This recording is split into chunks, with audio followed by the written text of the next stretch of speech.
अस्सलामुअलैकुम भाइयों और बहनों, कहा जाता है कि शबान में इंसान का नसीब और तकदीर लिखी जाती है। आज आपके लिए अल्लाह वालों का एक ऐसा नायाब वजीफ़ा लेकर आया हूँ जिसे माह शबान में किसी भी दिन करने वाले का नसीब और तकदीर ऐसे बदलती हैं कि उसे ज़िंदगी में कोई दुख तकलीफ़ या परेशानी नहीं रहती। उसके मुँह से निकली हर दुआ कबूल होती है और वो जो कहता है अल्लाह के फजल व करम से वो उसके नसीब में लिख दिया जाता है।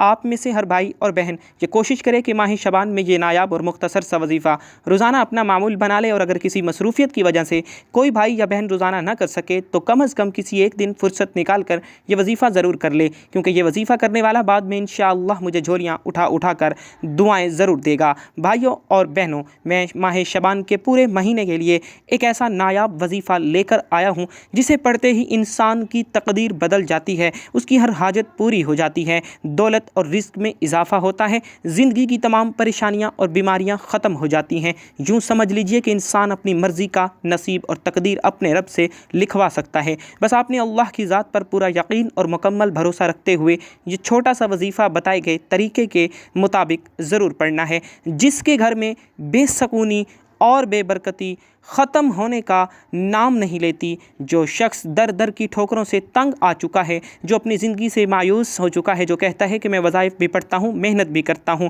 तस्बीहात पढ़ पढ़ कर थक चुका हूँ लेकिन कामयाबी नहीं मिली, तो वो शख्स दुनिया के तमाम काम छोड़कर माह शबान में ये एक वजीफ़ा लाजमी कर ले। फिर अपनी ज़िंदगी में कामयाबियों को अपनी आँखों से देखेगा इंशाअल्लाह। जिस काम में हाथ डालेगा वो फ़ौरन मुकम्मल हो जाएगा, जिस चीज़ की तरफ देखेगा वो चीज़ उसकी ही हो जाएगी। नाज़रीन, इंसान पर जो मुसीबत आती है, चाहे वो बीमारी की सूरत में हो, ज़हनी या रूहानी अज़ियत हो, कारोबारी परेशानी हो या फिर ख़ानदानी लड़ाई झगड़े हों, याद रखिए कि हर मुसीबत उसके गुनाहों की वजह से आती है।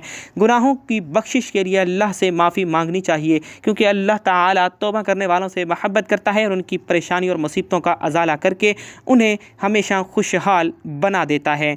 तो नाज़रीन, हमारे मुआशरे में बहुत से ऐसे लोग दिखाई देते हैं जो तंग दस्ती की वजह से मुश्किलात का शिकार होते हैं और इससे निजात के लिए मुख्तलिफ़ रास्ते इख्तियार करते हैं। कभी किसी तावीज़ लेने वाले के पास जाते हैं, कभी किसी आमिल या आलिम के पास, मगर अपनी गलतियों और कोताहियों पर नज़र नहीं करते, जो उनके रिस्क की कमी और मुश्किलात की सबसे असल वजह बनती है।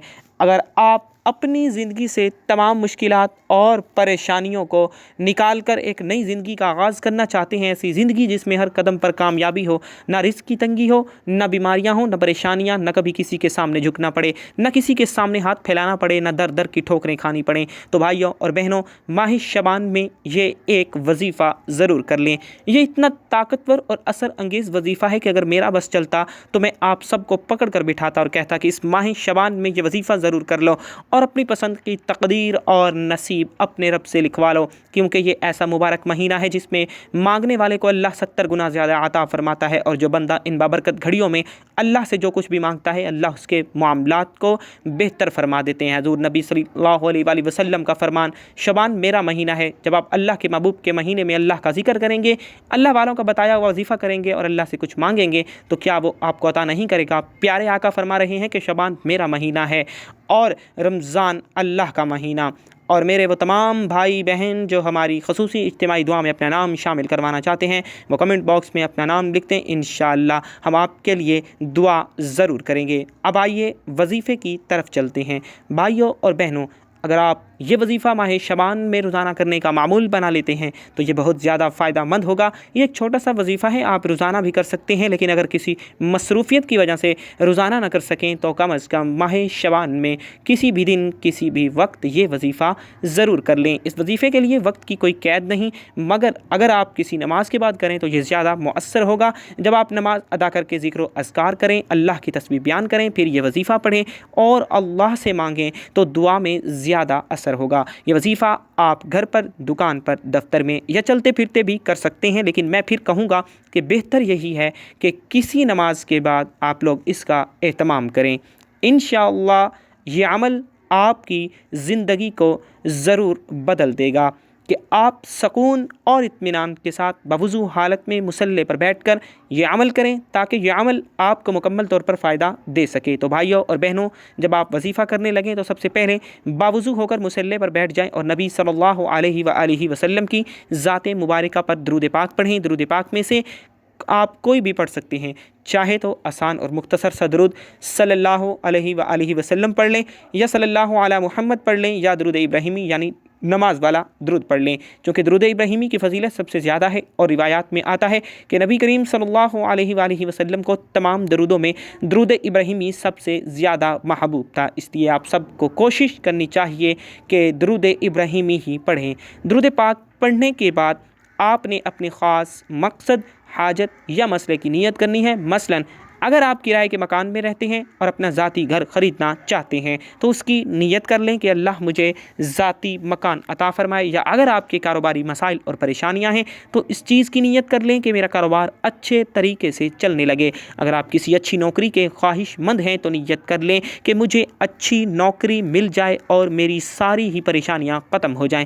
اگر آپ کی اولاد آپ کا کہنا نہیں مانتی اور اپنی مرضی کرتی ہے تو اس مقصد کے لیے بھی پڑھ لیں، یا اگر شوہر نافرمان ہے تو اس کے لیے بھی پڑھ سکتے ہیں۔ اس طرح اگر آپ اپنے بچوں کی اچھی جگہ شادی کروانا چاہتے ہیں تو بھی آپ یہ وظیفہ پڑھ سکتے ہیں۔ الغرض ناظرین، آپ کی جو بھی حاجت، مقصد یا خواہش ہے اس کے لیے نیت کریں اور آج وہ مانگیں جو آپ کو لگتا ہے کہ شاید کبھی پوری نہ ہو سکے گی۔ اس کے بعد تعوذ تسمیہ اعوذ باللہ من الشیطان الرجیم بسم اللہ الرحمن الرحیم پڑھ کر وظیفے کا آغاز کریں۔ سب سے پہلا وظیفہ بہت ہی آسان اور سادہ ہے جو کوئی بھی بچہ آرام اور سکون کے ساتھ پڑھ سکتا ہے۔ تو ناظرین، سب سے پہلے آپ نے یا وہاب پڑھنا ہے۔ جو شخص اس وظیفے کو کسی بھی مقصد کی نیت سے پڑھتا ہے اللہ اس کی حاجت ضرور پوری فرماتا ہے۔ اگر آپ کی کوئی ناممکن حاجت ہے یا کوئی ایسی پریشانی یا مصیبت ہے جو کئی سالوں سے آپ کا پیچھا نہیں چھوڑ رہی تو آج نیت کر کے اللہ کریم سے ضد کر کے مانگیں۔ انشاءاللہ میں یقین دلاتا ہوں کہ رب کریم آپ لوگوں کو ضرور عطا فرمائے گا۔ سب سے پہلے یا وہابو کو دائیں ہاتھ کی انگلی یا پھر تسبیح پر 11 بار پڑھیں، آرام اور دھیان کے ساتھ پڑھیں، جلد بازی نہ کریں اور اس یقین کے ساتھ پڑھیں کہ اللہ آپ کے مسائل کو حل فرما رہا ہے، آپ کی پریشانیاں ختم ہو رہی ہیں اور آپ کے رزق اور دولت کا بندوبست غیب سے ہی ہو رہا ہے۔ ناظرین، یہ ذہن میں رکھتے ہوئے پڑھیں کہ یہ شعبان کا مہینہ میرے محبوب صلی اللہ علیہ وآلہ وسلم کا مہینہ ہے اور اللہ کو منانے کا مہینہ ہے۔ یا وہابو کو 11 بار پڑھتے وقت اللہ کریم سے جو کچھ بھی مانگ سکتے ہیں مانگیں، انشاءاللہ آپ کی ہر دعا قبول ہوگی۔ اس کے بعد دوسرا وظیفہ سورۃ الکوثر کا وظیفہ ہے جو انتہائی طاقتور اور بابرکت وظیفہ ہے۔ اللہ کی لاڈلی سورت کا یہ وظیفہ جس گھر میں پڑھا جاتا ہے وہاں رزق میں برکت ہوتی ہے، پریشانیاں ختم ہوتی ہیں اور سکون آتا ہے۔ جس دکان میں پڑھا جاتا ہے وہاں گاہکوں کی آمد و رفت بڑھ جاتی ہے۔ جو شخص کسی خاص مقصد کے لیے سورۃ الکوثر پڑھتا ہے اس کے راستے کی تمام رکاوٹیں مکمل طور پر ہی دور ہو جاتی ہیں۔ تو ناظرین، بھائیوں اور بہنوں، سورۃ الکوثر بے اولادی کے لیے بہترین وظیفہ ہے۔ ہر طرح کی مشکلات سے نجات کے لیے ایک خاص وظیفہ ہے۔ اس لیے اللہ کے محبوب صلی اللہ علیہ وآلہ وسلم کے مہینے میں اللہ کی لاڈلی سورت کا یہ وظیفہ ضرور کریں اور اللہ سے ضد کر کے اپنی پسند کا نصیب لکھوا لیں۔ سورۃ الکوثر کو 10 بار پڑھیں اور پھر اپنے رب کے حضور اپنی حاجت کے لیے دعا ضرور کریں۔ آپ جو بھی خواہش رکھتے ہیں اسے اللہ کے سامنے رکھیں اور اس سے مانگیں، انشاءاللہ آپ کی ہر پریشانی مکمل طور پر دور ہوگی اور ہر حاجت بھی آپ لوگوں کی پوری ہوگی۔ یہ وظیفہ خلوص نیت اور یقین کے ساتھ کریں، سکون سے کریں اور پورے اعتماد کے ساتھ پڑھیں۔ اگر آپ اس عمل کو مستقل جاری رکھیں گے تو آپ لوگوں کے گھر کا ہر فرد دولت مند ہو جائے گا، آپ کی نسلیں آباد ہو جائیں گی اور ہر پریشانی سے آپ لوگوں کو نجات ملے گی۔ یہ وظیفہ اسی ترتیب کے ساتھ ہی کرنا ہے۔ نمبر 1 11 بار یا وہابو، نمبر 2 10 بار سورۃ الکوثر۔ انشاءاللہ اس طریقے سے کرنے پر آپ کی ہر دعا قبول ہوگی، ہر حاجت پوری ہوگی اور اللہ تعالیٰ آپ پر بے شمار نعمتیں نازل فرمائے گا۔ آخر میں دعا کریں کہ اللہ ہمیں نیک اعمال کرنے کی توفیق عطا فرمائے اور ہمیشہ شکر گزار بندہ بنائے۔ آمین ثم آمین۔ تو محترم ناظرین، اللہ سے دعا ہے کہ وہ ہمیں حلال رزق عطا فرمائے اور ہم سے ہمیشہ راضی رہے۔ آپ نے اللہ تعالیٰ کے 99 ناموں میں سے ایک نام کمنٹ میں ضرور لکھنا ہے، اور یہ ویڈیو پسند آئی ہو تو لائک اور سبسکرائب کر دیں۔ اگلی ویڈیو تک اجازت دیجیے، اللہ حافظ۔